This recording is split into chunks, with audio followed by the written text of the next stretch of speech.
A lot of people want change. They don't want plastic everywhere, and they don't want all of this, but they don't have a choice because there's no system in place to help them away from that. So before we started this non-profit, we actually asked as many people as we could, what do you think about plastics? Do you like plastics there? Do you think they're dirty? Are they nice to look at? And it was an overwhelming majority of people that said yes. If there was something in place to get rid of it, we would be for it.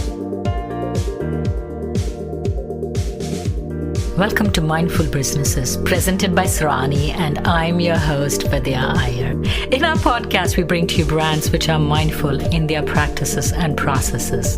A mindful business adopts and employs sustainable social, economic, and environmental practices.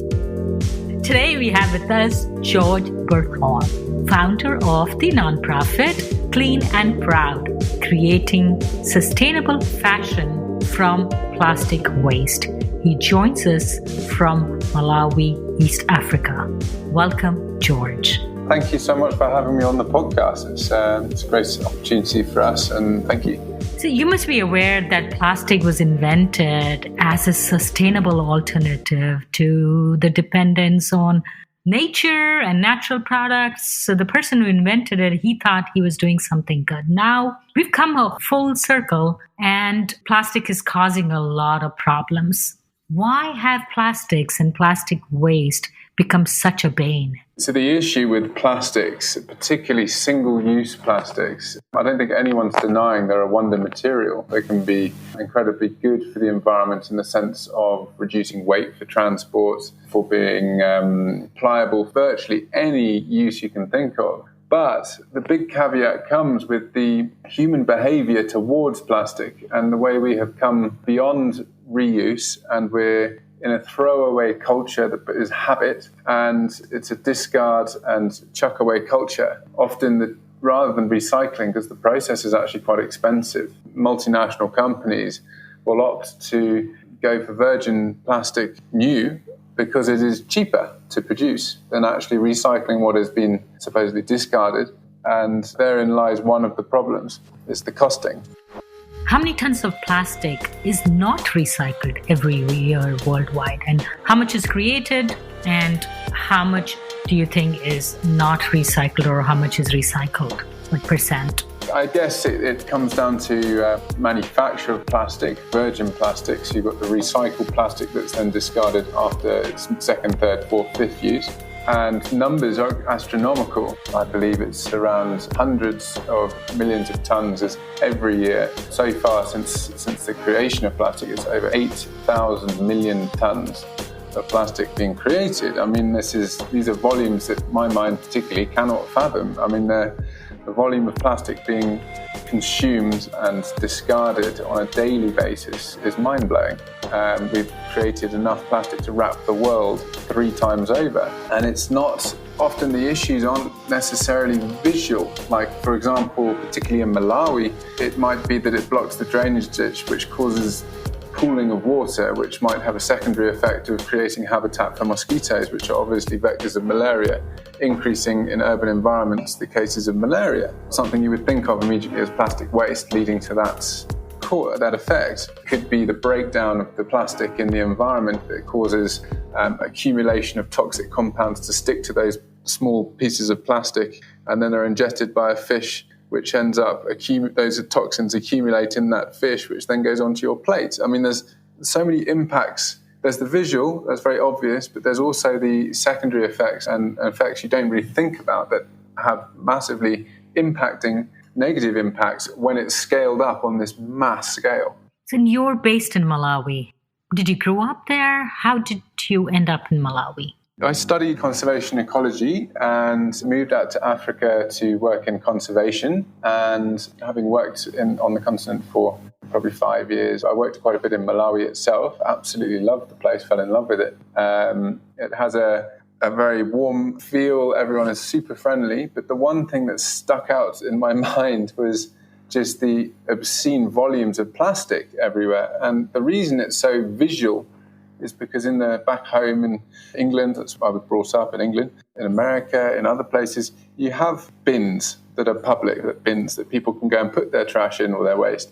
You have a door-to-door collection service where the dustbin man will empty your rubbish and pick up 2-3 bags of rubbish a week. You have a government system with a structure in place to deal with waste issues, whereas in Malawi, it's one of the poorest countries in the world. It doesn't have such a system. So people are left with very few options other than chucking it on the side of the road, chucking it on the pavement, wherever they may be. Or at household, maybe it's the most common waste disposal is actually digging a hole, burning the plastic wastes, and burying it in the ground, which is also used to grow subsistence crops to eat. So they do this with all kinds of plastic because in India, there is a secondary market to some of the heavier plastics, the ones in the milk pouches or your oil cans, which are more conducive to recycling. There is no such system in Malawi.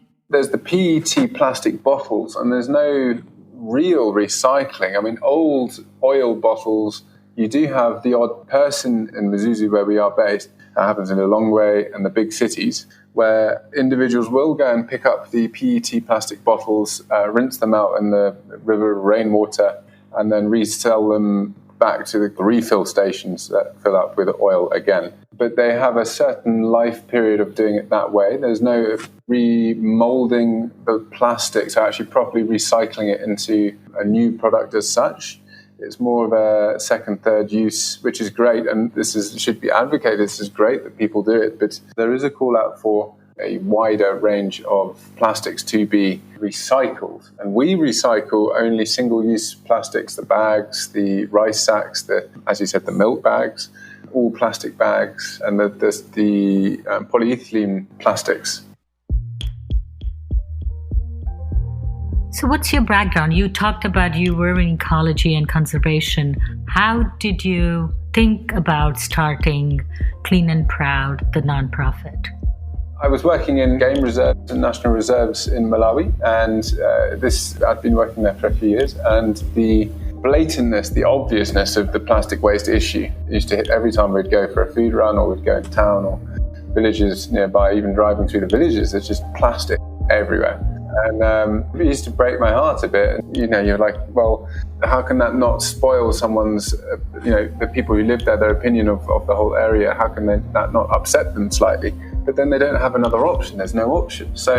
And the main reason that I wanted to, and Beatrice, my partner, wanted to set this up, Clean and Proud, was to give people an option to deal with their waste, because there weren't public bins, there wasn't a household collection system in place, and therefore the waste issue will never be dealt with unless there is another option for people to take. And then obviously it needs to be combined with various other strategies such as awareness, incentivization, etc.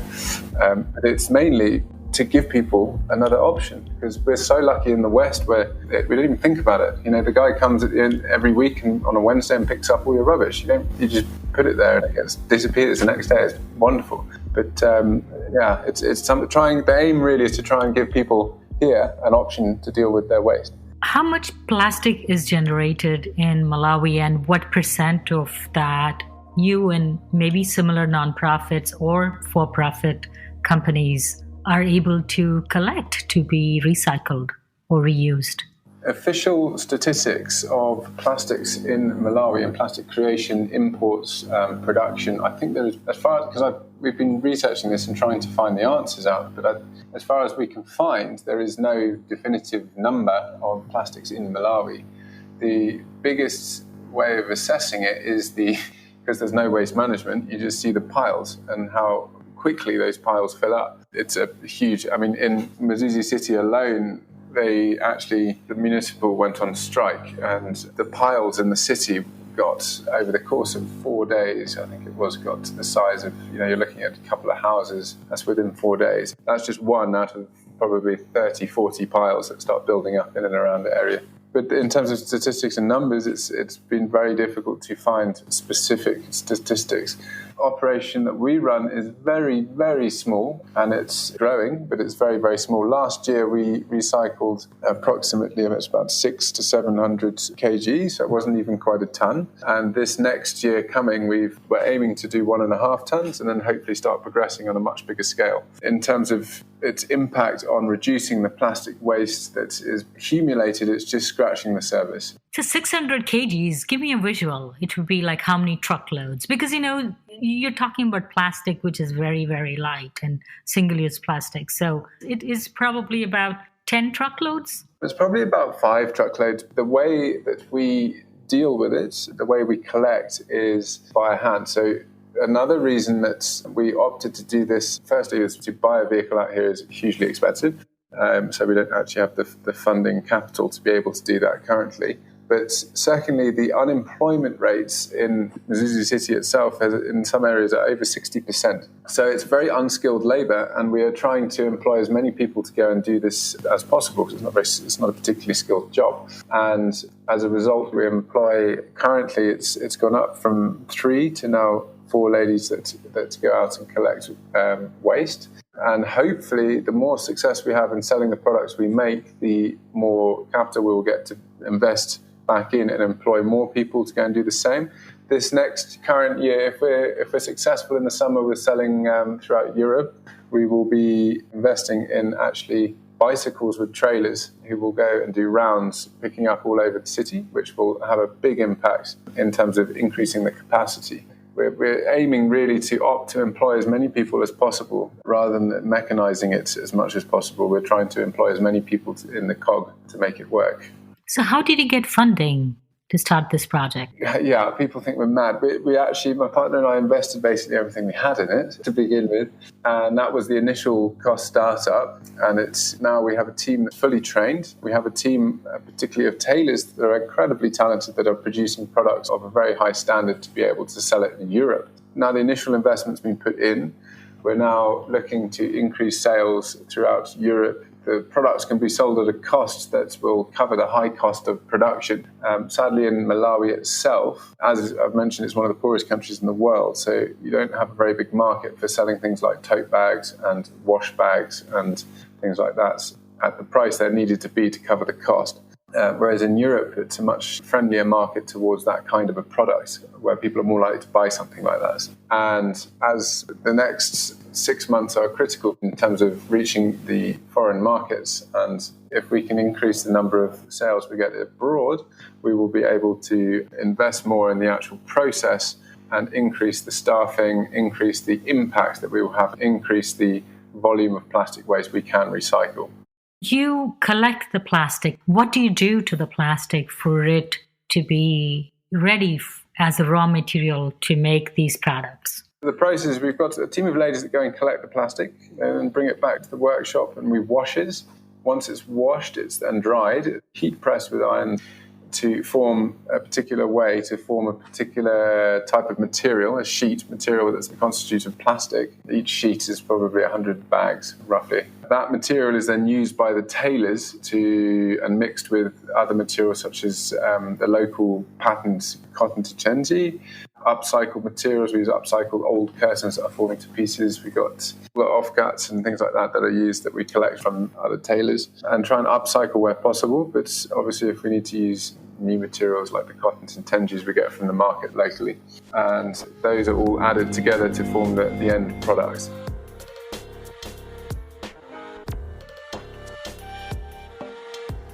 So do you have a patent on this technology, or? There's no patent on it, but we have been working quite hard to get it. It's taken 2 years to get the heat compression process by hand. It's taken a very long time to get the finish to the level it is now. And the quality of that finish, it means it's very light but incredibly durable, and it actually has a very smooth finish, a very nice finish. Almost like, we've had people compare it to, what was it? I think it was something like coconut leather, or these new, I guess they're vegan forms of leather that's quite similar. It's a very smooth finish on the plastics. Clean and Proud impacts the local communities in various ways. One, you reduce waste, reduce and recycle the plastic, employ local women to help pick it up, and you make them into products which you can sell to fund your nonprofit. What else do you do? If there's going to be proper change, and as I said at the beginning, I believe that one of the biggest problems plastic has created because of human behavior, and particularly Malawi, where all the previous materials would have been organic, banana leaves and things like that as packaging. Now it's been replaced with plastic. So what previous chucking it on the side of the street wasn't a problem. Now you've got this synthetic material that does not biodegrade and it just accumulates. So it's become a big issue. And education awareness is one of the key aspects and drivers of change. We run outreach and awareness projects that are a side-funded thing. It's funded through donations and sales. We go to local schools and communities and teach them about the impacts that it can have on the community, how burning it every day to light the cooker, which is a regular occurrence here, can lead, and inhaling it 3 times a day for mothers with babies on their backs often, indoors often as well. Just burning those plastics has carcinogenic effects. It can cause health problems.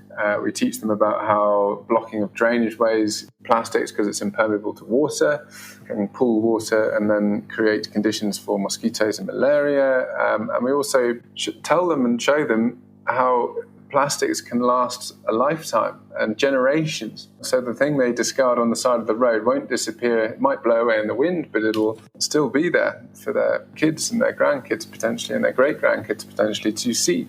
And it's trying to get people here aware of the negative impacts that it can have on society, their own localized society, but the society on a bigger scale. Malawi is a country that has tourism as a GDP earner, and obviously a clean country will be more of an attractive country than a dirty country. So there's lots of different aspects that we go into in terms of trying to get people aware and people seeing the negatives of plastics and how that casually discarding them can have some serious consequences on their own lives, their own communities, and even bigger than that, their own country. And so that's one aspect, is awareness. How receptive are they? It's easy for you to say don't burn plastic when you need to cook a meal, but what is the alternate source of fuel for them? They don't use the plastic to necessarily cook on. They use it to light the charcoal. They use it to steam the cassava. They use it to steam the rice. That as a lid over the top of the rice and cook the rice. So there are multiple other things you can use to do that. Wood chippings, there's all kinds of little branches and twigs. This is just to light the coals for their cookers. They will often use plastic because it is so widely there. It's all over the place and it's very quick and it burns and it creates a lot of heat. But there are so many other materials that can be used that don't have the same effects, particularly with cooking of things like rice. There's no need to cook rice with plastic on the top. It has health consequences. And their receptiveness is, a lot of people want change. They don't want plastic everywhere and they don't want all of this, but they don't have a choice because there's no system in place to help them away from that. So before we started this non-profit, we actually asked as many people as we could, what do you think about plastics? Do you like plastics there? Do you think they're dirty? Are they nice to look at? And it was an overwhelming majority of people that said, yes, if there was something in place to get rid of it, we would be for it. We don't want to pay for it. We want, because, obviously, at the end of the day, people in Malawi are looking to get food on the table as opposed to plastic everywhere. They're more concerned about getting food on the table. If there was a free system in place to get rid of it, they were all the people we interviewed for it, all for that. You're talking about some other impacts that a Clean and Proud has on the communities. Yes, so there's another, incentivization is another very effective changer of behavior. This is something which we'll be starting this year from our sales over Christmas. We've got enough to be able to put this into place, but it's actually having paying collection stations around the city where once a week or however much finance we're able to put aside to put this in place. Hopefully, the more successful we are, the more often we can do it. But it will be a paying station per kilo for plastic waste for people who want to bring their particular plastics that we recycle to our collection station. And by doing that, you're actually encouraging people, whether it be at home, just keeping it at home, and they bring it in once a week, they get a little bit of extra cash, and it helps with whatever they want to put it towards. But the point is to try and get people to think, oh, that plastic bag I've got in my hand, I'm not going to chuck that away. I'll put it in my pocket, and actually I'll put it with the rest of them that I've been collecting, and I'll take it at the end of the month or the end of the week, and I'll get 400 kwacha, and that'll help me with my breakfast for the next 5 days, or whatever it might be. But it's trying to get the mindset of value towards that plastic waste, as opposed to it being something that's just discarded left, right, and centre, wherever. Clean and Proud is registered as a non-profit. Why was that important? So for myself and Beatrice, we've always wanted to give something back.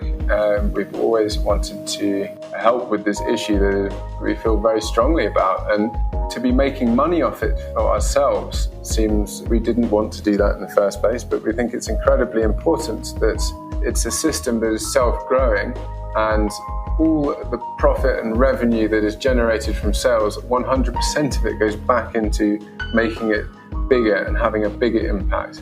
If we started raking off, profit, then there would be a less of an impact that would be going into expansion, into outreach and awareness, into paying collection stations, into staff conditions, into increased collection capacity.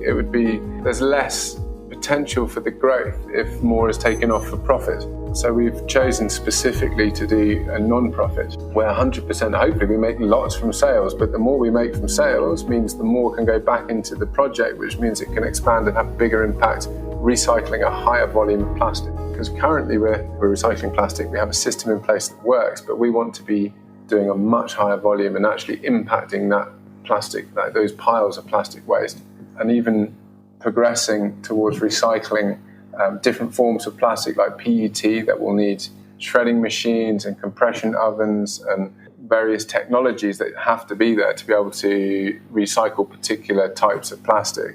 The future initiatives that you have, how do you plan to fundraise? We did a Christmas auction recently that was very successful. We've done... Yes, I saw that on the web. I'm like, oops, I missed that.